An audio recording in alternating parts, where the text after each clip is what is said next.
Bienvenidos a este simposio de Zoom TV Latino, la teología de la última generación. Estamos muy contentos que usted nos esté sintonizando. Hemos comenzado con todas las municiones. El pastor Bora ha tenido una maravillosa presentación.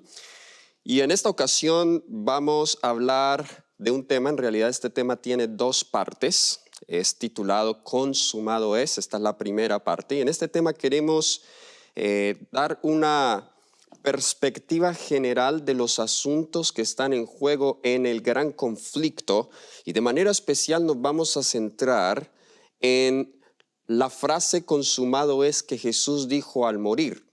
En otras palabras, ¿qué fue lo que se terminó en la cruz a la luz del gran conflicto? Pero antes de hacerlo, quisiera invitarles a que donde están, inclinen sus rostros para tener una palabra de oración. Querido Padre Celestial, que moras y reinas en las alturas de los cielos, nos presentamos delante de ti, Señor, pidiéndote permiso para abrir tu palabra. Que tú nos permitas, Señor, hablar solo la palabra de verdad. Conoce, Señor, las necesidades de la audiencia, conoce las dudas, las cosas que necesitan aclararse. Y pido, Señor, que tu Espíritu mueva en los corazones de sus hijos. En el nombre de Jesús. Amén.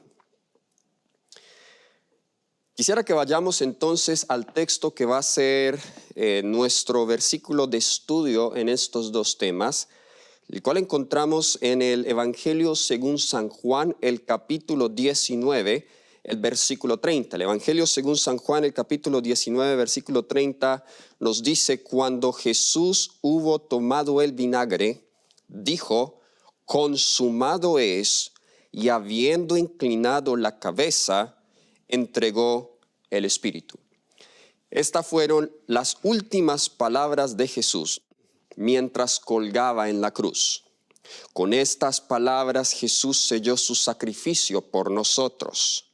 Pero surgen algunas preguntas que nosotros queremos resolver a esta hora. ¿Qué terminó en la cruz? ¿Qué quiso decir Jesús cuando Él dijo, consumado es? ¿Qué terminó en la cruz? ¿Derrotó Jesús a Satanás en la cruz completamente? Esa es otra pregunta que vamos a tratar de resolver. Tercera pregunta, ¿se completó el plan de la redención para nosotros en la cruz? ¿Se completó la expiación en la cruz? Y si es así, ¿qué significa eso? Ahora, curiosamente, en la palabra del Señor nosotros encontramos tres momentos claves en el ministerio de Jesús y en la consumación de este gran conflicto. Tres momentos claves donde la Biblia utiliza la expresión, o donde Dios mismo dice, consumado es, o hecho está. Y déjeme sugerir, al comenzar este tema, que esos tres momentos, y ya vamos a ver cuáles son esos tres momentos apuntan a tres fases, por así decirlo, de la vindicación de Dios en este gran conflicto, que se marcan por las expresiones consumado es o hecho está. La primera fase, dicho sea de paso, hay una cuarta expresión, pero esta cuarta expresión está en el contexto antes de la caída, porque en Génesis capítulo 1, versículo 31, cuando Dios termina de crear todo, la palabra de Dios nos dice que vio Dios todo lo que había hecho, y he aquí que todo era en gran manera. Entonces hubo algo que Dios terminó al principio. Dios lo terminó allí en la creación, cuando había un mundo perfecto y Dios vio lo que había hecho. En otras palabras, Él terminó la obra de la creación y esa obra fue perfecta, y Dios dijo que era bueno en gran manera. Pero debido a que eso fue hecho en un mundo donde aún el pecado no había entrado, al menos en este mundo, vamos a concentrarnos en las tres expresiones que se mencionan en el contexto del pecado. La primera entonces fue la que ya leímos en Juan 19:30, que es en la cruz. Ahora, vamos a Apocalipsis 16:17, donde encontramos la segunda expresión. Apocalipsis 16:17 nos dice acá, esto es en el contexto de las 7 postreras plagas: el séptimo ángel derramó su copa por el aire, y salió una gran voz del templo del cielo del trono diciendo: hecho está. Noten, en la cruz Jesús dijo: consumado es. Después del fin del tiempo de la gracia, Jesús dice: hecho está. Una vez más encontramos esta expresión en Apocalipsis 21:6. Apocalipsis 21:6, ahora el contexto de este pasaje es después del milenio. Después que en el capítulo 20 son destruidos Satanás, sus ángeles y todos los pecadores, Dios ha creado un cielo nuevo y una tierra nueva. Nos dice acá en el versículo 6: y me dijo: hecho está. Yo soy el alfa y la omega, el principio y el fin. Al que tuviere sed, yo le daré gratuitamente de la fuente del agua de la vida. Entonces tenemos 3 fases, 3 momentos claves de la vindicación del carácter de Dios, de la consumación del gran conflicto. Ahora, otro punto que necesitamos considerar es cuáles son los asuntos en juego en la gran controversia. Porque cuando nosotros hablamos de vindicar, vindicar significa probar cierto, es decir, demostrar que yo estoy diciendo la verdad, que yo soy real, que yo soy verdadero, que yo tengo la razón. Y es lo que Dios ha tratado de demostrar en este gran conflicto. Pero la pregunta es: ¿por qué Dios necesita demostrar ante el universo que Él es verdad, que Él tiene la razón, que Él no se equivoca? Hay asuntos en juego en esta gran controversia. Y para nosotros entender este asunto de la última generación, necesitamos mirarlo desde la perspectiva amplia del gran conflicto. De hecho, el tema del gran conflicto es un tema recurrente en todas las escrituras. No podemos entender la Biblia sin tener en cuenta el contexto cósmico en que están escritas las Sagradas Escrituras. Ahora, comencemos a definir qué es Dios o quién es Dios. En el Evangelio según San Juan, el capítulo 4, el versículo 8, nosotros encontramos la definición más sucinta de lo que es Dios. Primera de Juan, el capítulo 4, versículo 8 nos dice: el que no ama no ha conocido a Dios, porque Dios es ¿qué cosa? Porque Dios es amor. Entonces la Biblia define a Dios como amor. Amor no es un concepto, amor no es una teoría. La Biblia presenta el amor como una persona, y esa persona es Dios. Dios es amor. ¿Cómo expresa Dios su amor?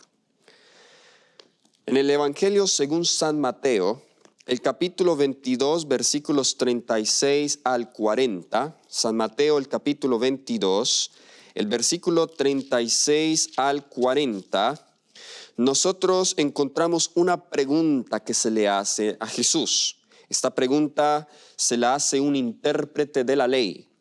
Y la pregunta es: maestro, el versículo 36, ¿cuál es el gran mandamiento en la ley?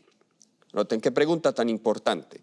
Respuesta: Jesús le dijo: amarás al Señor tu Dios con todo tu corazón, con toda tu alma y con toda tu mente.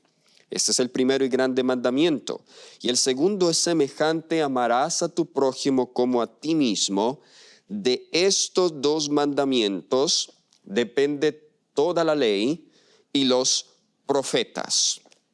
Jesús resume la ley de Dios en 2 mandamientos. Algunas personas creen que solamente se limita a 2 mandamientos, pero en realidad es un resumen. Pablo lo menciona en Romanos 13, donde hace una lista de los mandamientos de la segunda tabla de la ley. Dice, en este se resume, amarás a tu prójimo como a ti mismo. Entonces, cuando Jesús dice, en estos 2 mandamientos depende toda la ley y los profetas, en realidad Jesús está haciendo referencia aquí a la Tanakh, ¿okay? Todos los escritos del Antiguo Testamento. Depende la ley y los profetas. Es decir, que estos 2 mandamientos resumen la ley, resumen la instrucción, resumen la revelación. Dios es amor, su ley es una ley de amor, por lo tanto, la ley es el trasunto del carácter de Dios. Ahora, esa ley también nos dice la Biblia que es amor y que es el trasunto del carácter de Dios, es el fundamento de su trono. Vamos a algunos pasajes en las Escrituras. Vamos a Salmo, capítulo 97, versículo 2. Salmo 97, 2. Nos dice, nubes y oscuridad alrededor de él, justicia y juicio, ¿son qué cosa? Son el cimiento de su trono. Ahora, ¿cuál es el cimiento de su trono de acuerdo a ese texto? La Biblia nos dice que el cimiento de su trono es justicia y juicio. Es decir, que Dios, el trono de Dios, el gobierno de Dios, tiene 2 fundamentos, justicia y juicio.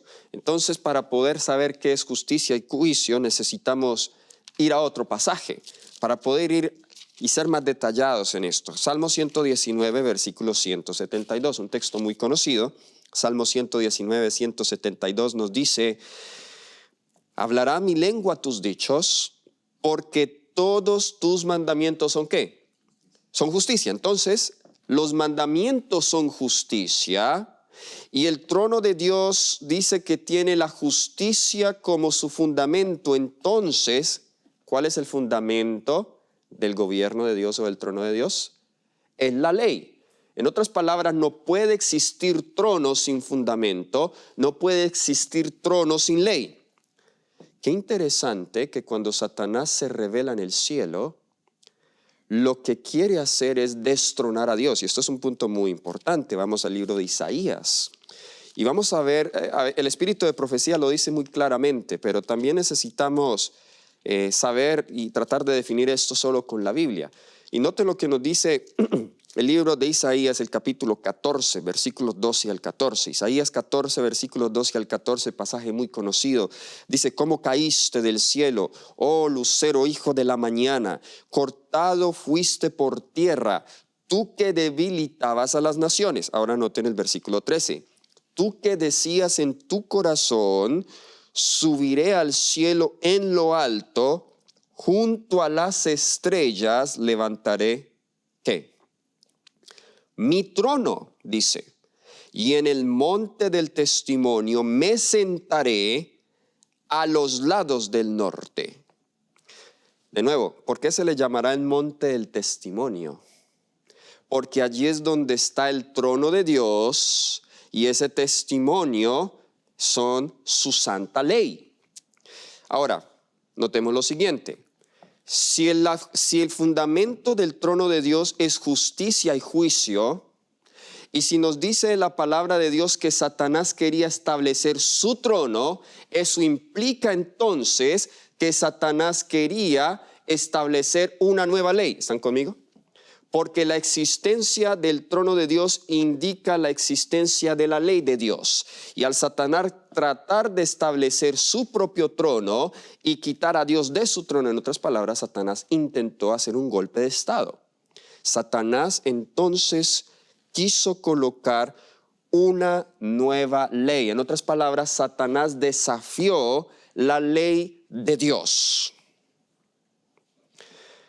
Ahora, ¿tuvo éxito Satanás en engañar? La Biblia nos dice en el libro de Apocalipsis, el capítulo 12, el versículo 3 y 4. Apocalipsis, el capítulo 12, el versículos versículos 3 y 4. Describiendo ese conflicto que sucedió en el cielo, nos dice acá el versículo 3, apareció también otra señal en el cielo. Y aquí un gran dragón escarlata. Ahora, ¿quién es ese dragón? Versículo 9 nos dice que el dragón es la serpiente antigua que se llama el diablo y Satanás. Dice que este dragón escarlata tenía 7 cabezas, 10 cuernos y en sus cuernos 7 diademas. Versículo 4, y su cola arrastraba la tercera parte de las estrellas del cielo y las arrojó a la tierra, y el dragón se paró enfrente de la mujer que estaba para dar a luz a fin de devorar a su hijo tan pronto como naciese. Muy bien, analicemos algunos aspectos aquí. Nos dice que este dragón, que es el diablo, y dicho sea de paso, muchas veces aplicamos el libro Apocalipsis 12 en evangelismo, en la gran batalla que hubo en el cielo, pero aquí en Apocalipsis 12 en realidad vemos 2 caídas de Satanás. Y la primera es esta, los versículos 3 y 4. Esta sucede antes de que Jesús nace, porque la mujer aquí apenas está en embarazo.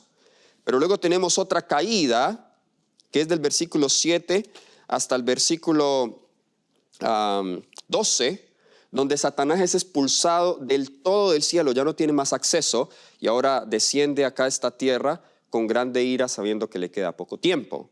Sí, 2 caídas distintas. Aquí la del versículo 3 y 4 es la primera caída de Satanás, y dice que con su cola arrastró la tercera parte de las estrellas del cielo. ¿Cuáles son esas estrellas? Bien, el libro de Apocalipsis capítulo 1 versículo 20 nos dice cuáles son esas estrellas. Dice el misterio de las 7 estrellas que has visto en mi diestra, y de los 7 candeleros de oro, las 7 estrellas son los ángeles de las 7 iglesias, y los 7 candeleros son las 7 iglesias. Ahora, me interesa solamente la expresión, las 7 estrellas son los ángeles. Ahora, la palabra ángel, ángelos, mensajero, puede ser un mensajero celestial o puede ser también un mensajero humano, dependiendo del contexto. Por ejemplo, en el mensaje de los 3 ángeles, sabemos que son mensajeros humanos. Pero en otros contextos esas estrellas son los ángeles, los seres celestiales. Es decir, Satanás arrastró la tercera parte de los ángeles del cielo. Y dice que con la cola. ¿Por qué no dice con la garra? ¿Por qué no dice con la mano? ¿Qué significa la cola? El libro de Isaías 9:15 nos define, nos dice qué significa la cola. Isaías capítulo 9, versículo 15. Nos dice: el anciano y venerable de rostro es la cabeza, el profeta que enseña mentira es ¿qué cosa? La cola. Compara al profeta que enseña la mentira, lo compara con la cola. Es decir, ¿qué usó Satanás para engañar a los ángeles del cielo? Usó mentira. Ahora, aquí llegamos a un punto bien interesante. ¿Qué es lo contrario a mentira, hermanos? ¿Qué es lo contrario a mentira? La verdad. ¿Qué es verdad? Salmo 119, 142 dice: tu ley es verdad. O sea que cuando dice que él engañó a los ángeles del cielo con mentiras, significa que habló cosas contrarias a la ley y palabra de Dios.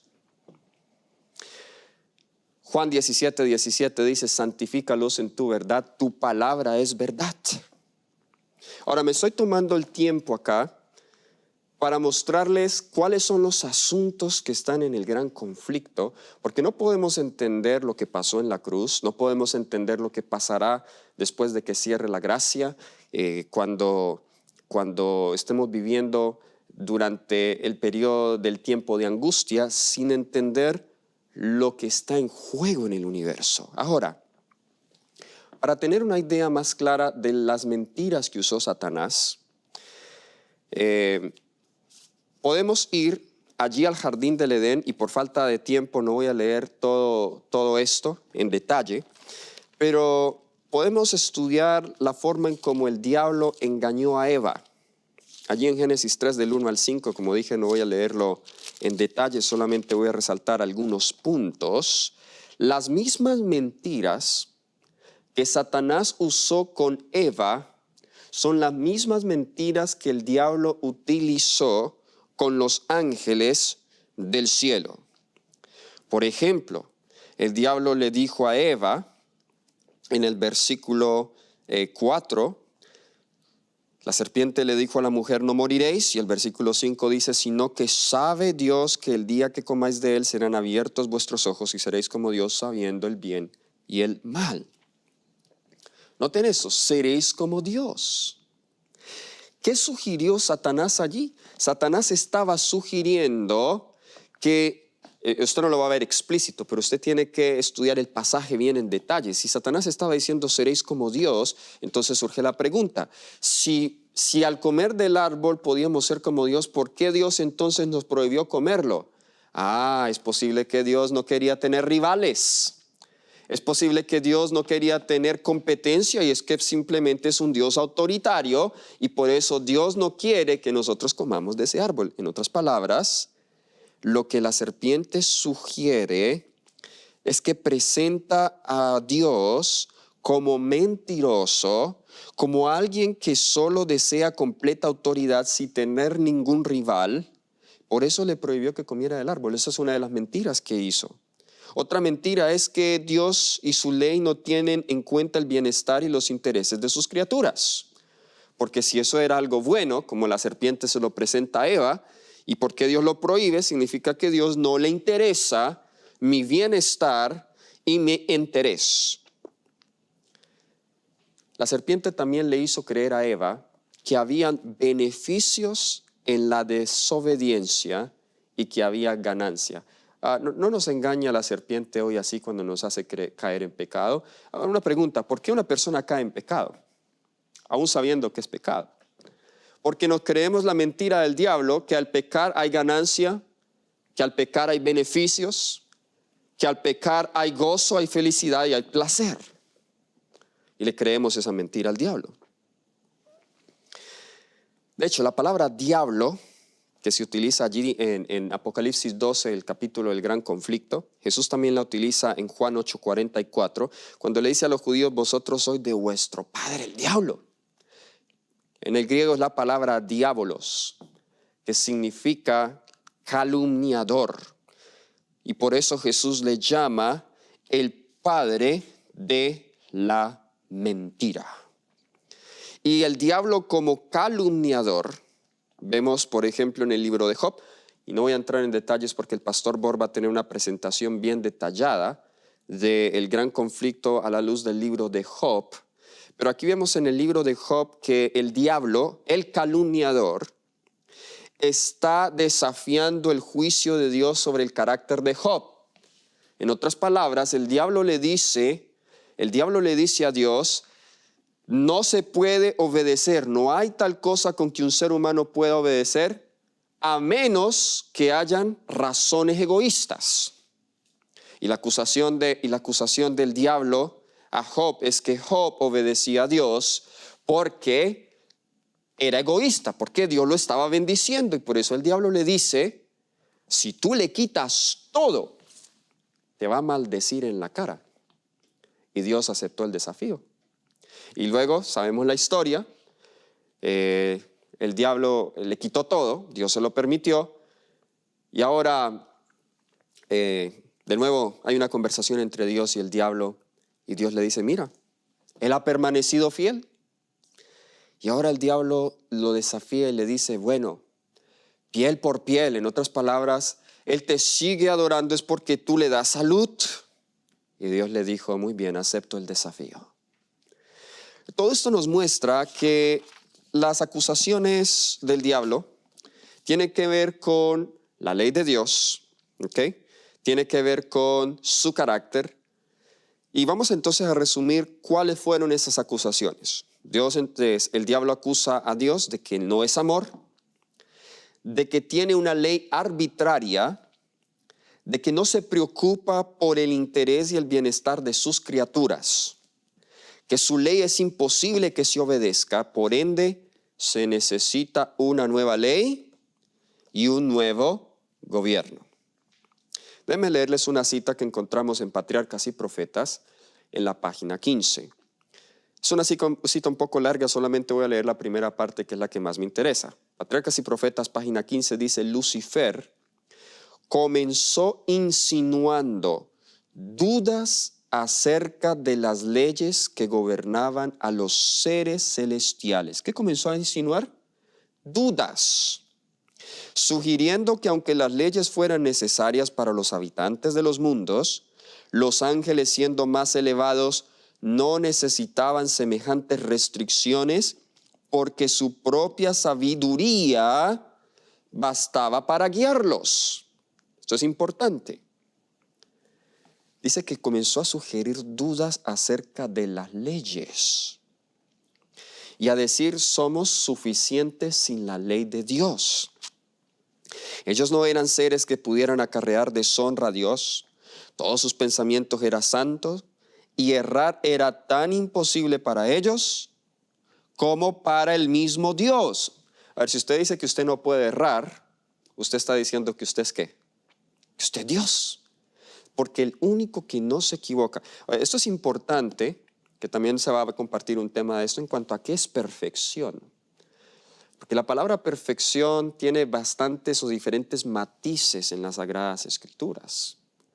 Hay una perfección que es la perfección absoluta, y esa perfección solamente le pertenece a Dios, porque Él nunca erra, nunca yerra. ¿Okay? Dios nunca se equivoca. Pero aún los seres angelicales en su estado santo podían equivocarse, es decir, ellos aún con carne santificada no poseían perfección absoluta. Otra cita, Patriarcas y Profetas, página 16, escuchen esta cita. Mientras aseveraba tener perfecta lealtad hacia Dios, insistía en que era necesario que se hicieran cambios en el orden y las leyes del cielo para asegurar la estabilidad del gobierno de Dios. Todo esto ya lo probamos con la Biblia, simplemente lo estamos confirmando aquí con el espíritu de profecía. Entonces, primero, insinúa dudas acerca de las leyes. Leemos acá también que sugiere cambios en el orden de las leyes del cielo. Patriarcas y Profetas, página 19. Patriarcas y Profetas, página 19, nos dice,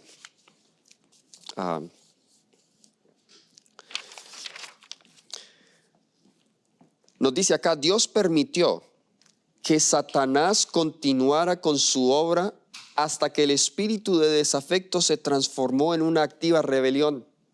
Era necesario que sus planes se desarrollaran en toda su plenitud para que su verdadera naturaleza y tendencia fueran vistos por todos. Ahora, aquí voy a detenerme un poco, porque, muy bien, hemos ya establecido la rebelión de Satanás. Y la pregunta que muchos se hacen, yo he tenido la oportunidad de estudiar la Biblia con muchas personas, y siempre cuando tocamos el tema del gran conflicto, una pregunta que siempre surge es: pero si Dios sabía que iba a surgir todo este mal, ¿por qué Dios no destruyó al diablo allí cuando se reveló en el cielo? ¿Okay? Bueno, Dios trabaja, y vamos a mirarlo porque Dios es consistente en la forma en cómo obra con el mal. Dios trabaja con el principio, uno de los principios de la demostración. Es decir, Dios no es un Dios arbitrario, que como Él es Dios y sabe qué es lo correcto, entonces Él hace las cosas como Él cree que son mejor. Sino que Dios tiene en cuenta la limitación de aquellos que no son Dios, es decir, de sus criaturas, de los seres creados, de los otros mundos, de los ángeles, y permite que pase el tiempo para que el carácter se madure y todas las personas o todos los seres creados tengan evidencia de que Él tiene la razón. Espero que hayan tomado ese punto, que es muy importante para hablar de la última generación.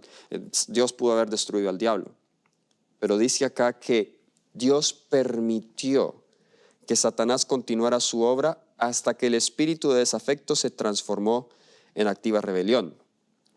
Y dice que era necesario que sus planes se desarrollaran en toda su plenitud para que su verdadera naturaleza y tendencia fueran vistas por todos. Pregunta, ¿hay algo que coge a Dios de sorpresa? ¿Será que hay algo que Dios no conozca, aún la rebelión? No. Pero los seres creados tienen esa limitación y por eso Dios tiene que permitir que ciertas cosas continúen para que esos asuntos sean más claros en la gran controversia. Entonces Él pueda presentar su caso ante el universo y demostrar que Él y su santa ley y su palabra son verdad. Patriarcas y Profetas, página 20, nos dice: Dios podía emplear únicamente aquellos medios. Noten, esta cita es muy importante porque estos son los medios que Dios emplea en la gran controversia. Dios podía emplear únicamente aquellos medios que fueran compatibles con la verdad y la justicia. Es decir, ya dijimos que es verdad, justicia, es la ley de Dios. Satanás podía valerse de medios que Dios no podía usar: la lisonja y el engaño. Había procurado falsear la palabra de Dios y había tergiversado el plan del gobierno divino, alegando que el Creador no actuaba con justicia al imponer leyes a los ángeles, que al exigir sumisión y obediencia a sus criaturas buscaba solamente su propia exaltación. Es decir, el diablo le estaba atribuyendo a Dios lo que Él era, porque Él era el que estaba buscando su propia exaltación. Por lo tanto, era necesario demostrar, otra vez esa palabra, era necesario demostrar ante los habitantes del cielo y todos los mundos que el gobierno de Dios es justo y su ley es perfecta. ¿Están captando aquí el cuadro, la imagen? ¿Qué es lo que Dios? Y vamos a ver que en la última generación esos dos puntos son los mismos que están en juego. Demostrar que Él es justo, su gobierno, y su ley es perfecta. Satanás había fingido que procuraba fomentar el bien del universo. El verdadero carácter del usurpador y su verdadero objetivo debían ser comprendidos por todo. Debía dársele tiempo suficiente para que se revelara por medio de sus propias obras inicuas. De nuevo, vemos que era necesario darle tiempo al diablo para que se revelara sus obras inicuas. Deseado de todas las gentes, la página 707, deseado de todas las gentes, página 707, nos dice: era el propósito de Dios colocar las cosas sobre una eterna base de seguridad. Y en los concilios del cielo fue decidido. Noten, ¿dónde fue decidido? Concilios del cielo. Que se le debía dar a Satanás tiempo para que desarrollara los principios que constituían el fundamento de su sistema de gobierno. Él había aseverado que eran superiores a los principios de Dios. Se dio tiempo al desarrollo de los principios de Satanás a fin de que pudiesen ser vistos por el universo celestial. Una última cita en este mismo punto es Patriarcas y Profetas, página 20.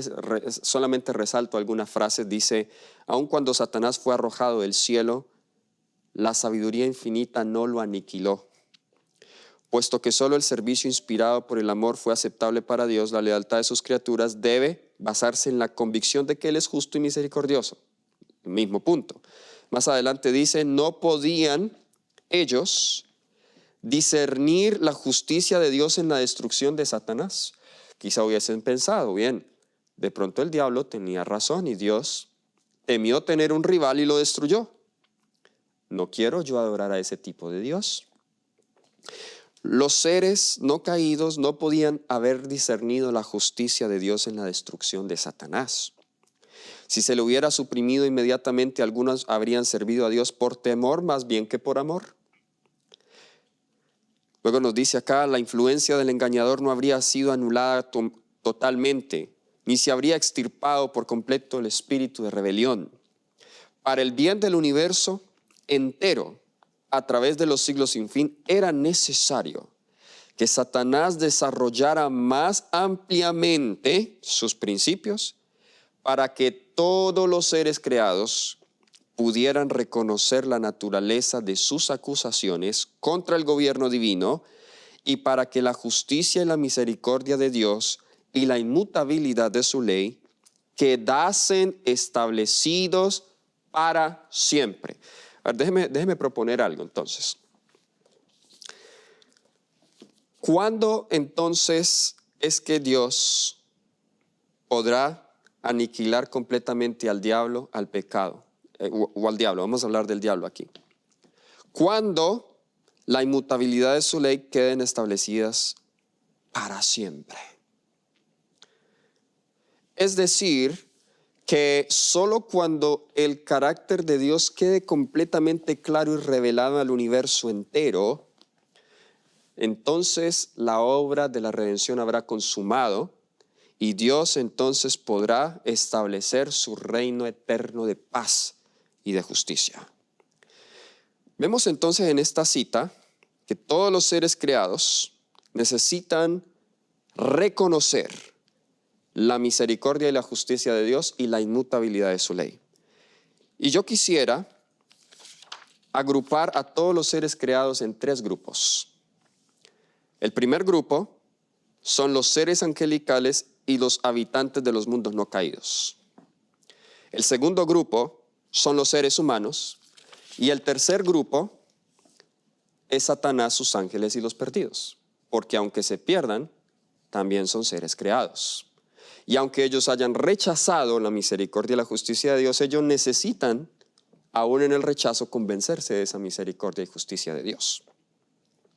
Conflicto de los siglos, la página 489. El gran usurpador siguió justificándose hasta el fin mismo de la controversia en el cielo, cuando se dio a saber que con todos sus secuaces iba a ser expulsado de las moradas de la dicha. El jefe rebelde declaró audazmente su desprecio de la ley del Creador. Reiteró su aserto de que los ángeles no necesitaban sujeción, sino que debía dejárseles seguir su propia voluntad, que los dirigiría siempre bien. Eso suena un poco como la carne santificada. Denunció los estatutos divinos como restricción de su libertad y declaró que el objeto que él perseguía era asegurar la abolición de la ley, para que libres de esta traba, las huestes del cielo pudieran alcanzar un grado de excelencia o de existencia más elevado y glorioso. Ahora voy a adelantarme un poco a un punto que lo voy a tocar es en la segunda parte de este tema.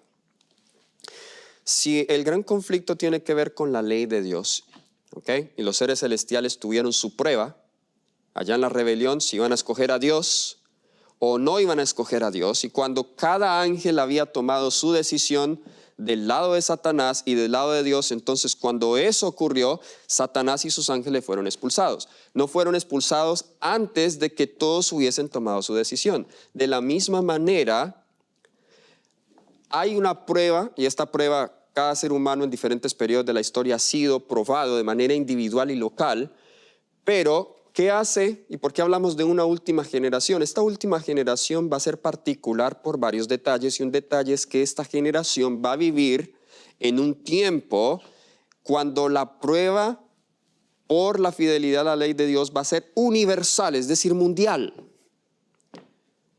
¿Ok? Y vamos a mirar eso en la segunda parte de este tema, pero déjenme ya para ir concluyendo tocar un punto muy importante, y es ¿cómo responde Dios ante estas acusaciones? Eso es muy importante, esta pregunta. ¿Cómo responde Dios ante estas acusaciones? Recordemos cuáles son las acusaciones. Que Dios no es amor, no es misericordioso, no es justo, que su ley es arbitraria, que no se preocupa por el interés y el bienestar de sus criaturas y que es imposible que esa ley se obedezca. Por ejemplo, por eso necesitamos una ley nueva. ¿Cómo responde Dios ante esas acusaciones? Vayamos a Juan, capítulo 1. Juan, el capítulo 1, vamos a leer versículos 14 y 18. Juan el capítulo 1, versículo 14, nos dice, y aquel verbo fue hecho carne y habitó entre nosotros. Y vimos su gloria, gloria como el unigénito del Padre, lleno de gracia y de verdad. Ahora el versículo 18. A Dios nadie le vio jamás. El unigénito Hijo que está en el seno del Padre, Él le ha dado ¿a qué? Él le ha dado a conocer. Cristo vino a revelar al ser humano el carácter del Padre. El versículo 14 nos dice que Él vino para revelar la gloria de Dios. Dice que vimos su gloria, gloria como la del unigénito del Padre, lleno de gracia y de verdad. El versículo 18 nos dice que nadie ha visto a Dios jamás, pero el Hijo vino a darlo a conocer a nosotros. Entonces Cristo vino a revelar al ser humano el carácter del Padre. Vino a mostrar quién es Dios. Ahora recuerden que una de las acusaciones era la ley de Dios. ¿Cómo Jesús demostró eso? En Isaías 42:21, Isaías 42:21, una profecía mesiánica en cuanto a la obra de Cristo acá en la tierra en referencia a la ley, nos dice Isaías 42:21, Jehová se complació por amor de su justicia en magnificar la ley y engrandecerla. Jesús hace eco a estas palabras en el Sermón del Monte, cuando dice en Mateo 5:17, Jesús dice, no he venido, voy a leerlo acá textualmente del texto, Mateo 5:17, no penséis que he venido para abrogar la ley o los profetas, no he venido para abrogar, sino para cumplir. Jesús entonces vino a vindicar la ley de Dios. Vamos a ver que Cristo también vino para demostrar que Dios sí se interesa en el bienestar e intereses de sus criaturas.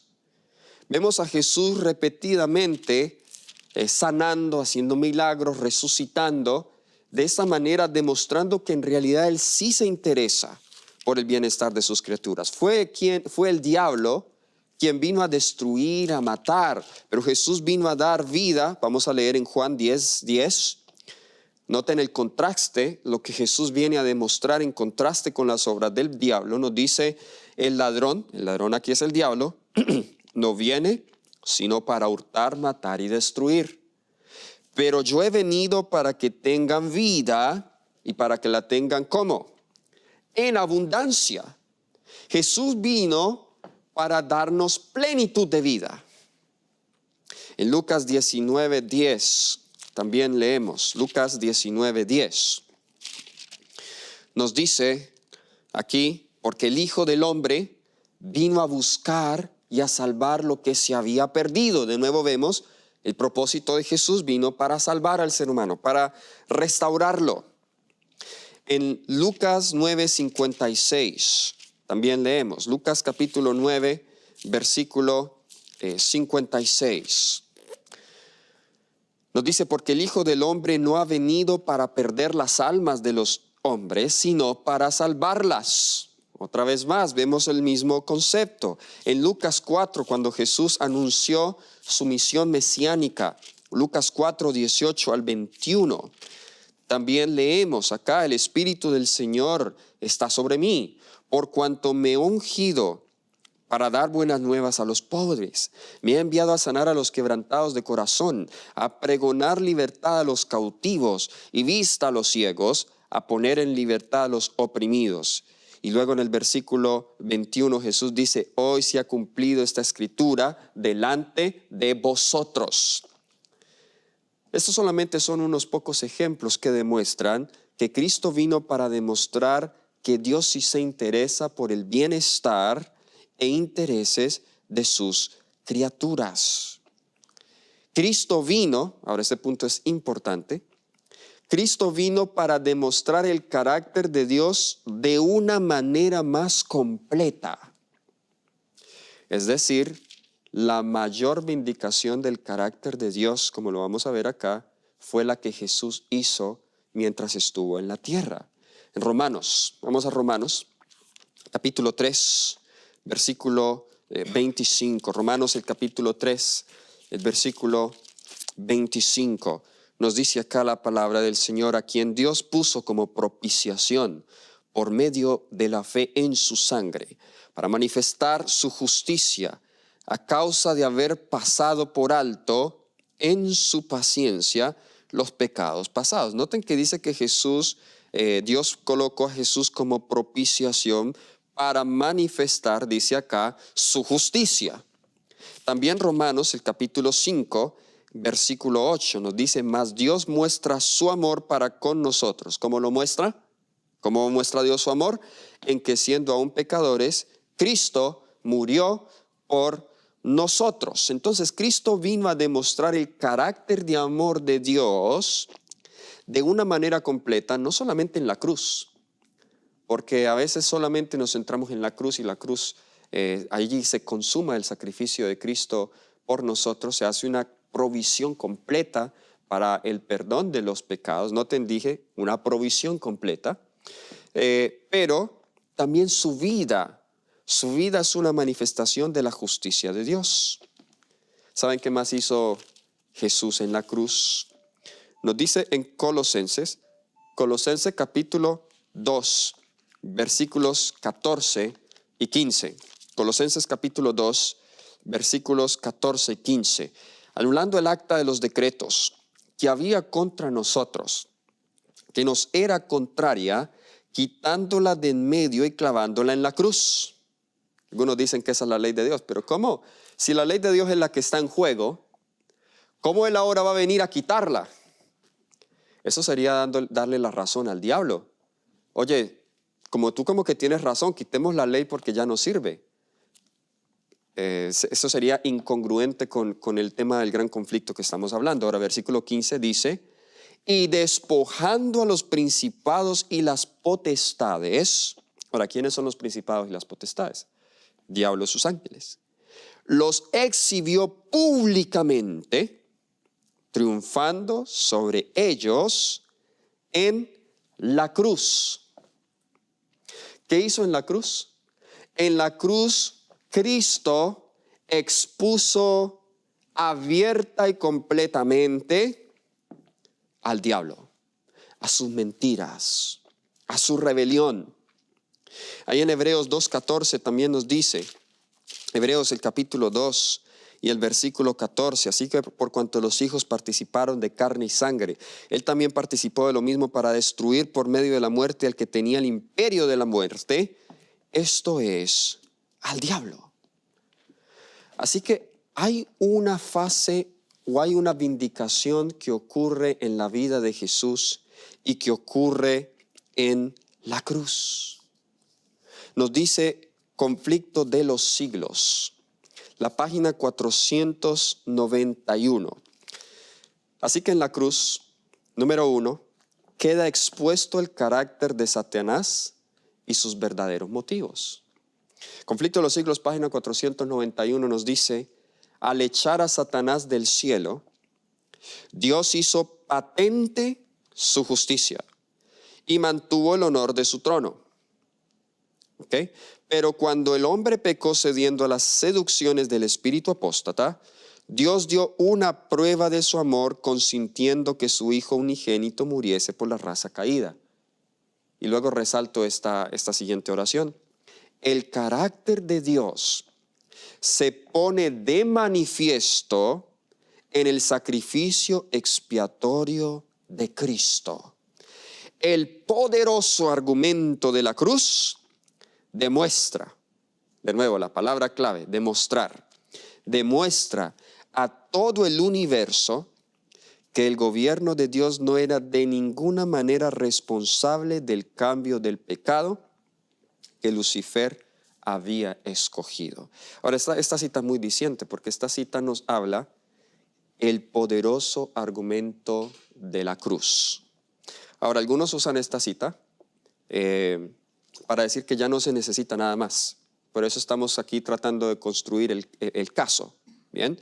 Pero sí tenemos que estar de acuerdo que el argumento más poderoso para vindicar la justicia de Dios, Y para demostrar quién es Dios y demostrar que Satanás es un mentiroso fue el poderoso argumento de la cruz. Nosotros no podemos negar eso, porque el sacrificio de Cristo Jesús es central en el Evangelio. También nos dice acá en el Conflicto de los Siglos, página 491, el carácter del gran engañador se mostró tal cual como era en la lucha entre Cristo y Satanás. Durante el ministerio terrenal del Salvador, nada habría podido desarraigar, oigan esto tan importante, nada habría podido desarraigar tan completamente las simpatías de los ángeles celestiales y todo el universo leal pudieran sentir hacia Satanás como su guerra contra el cruel redentor del mundo. Entonces de nuevo vemos este argumento es tan poderoso que desarraigó las simpatías de los ángeles celestiales hacia Satanás. Conflicto de los Siglos, página 491. Fue Satanás el que impulsó al mundo al rechazar a Cristo. El príncipe del mal hizo cuanto pudo y empleó toda su astucia para matar a Jesús, pues vio que la misericordia y el amor del Salvador, su compasión y su tierna piedad estaban representando ante el mundo el carácter de Dios.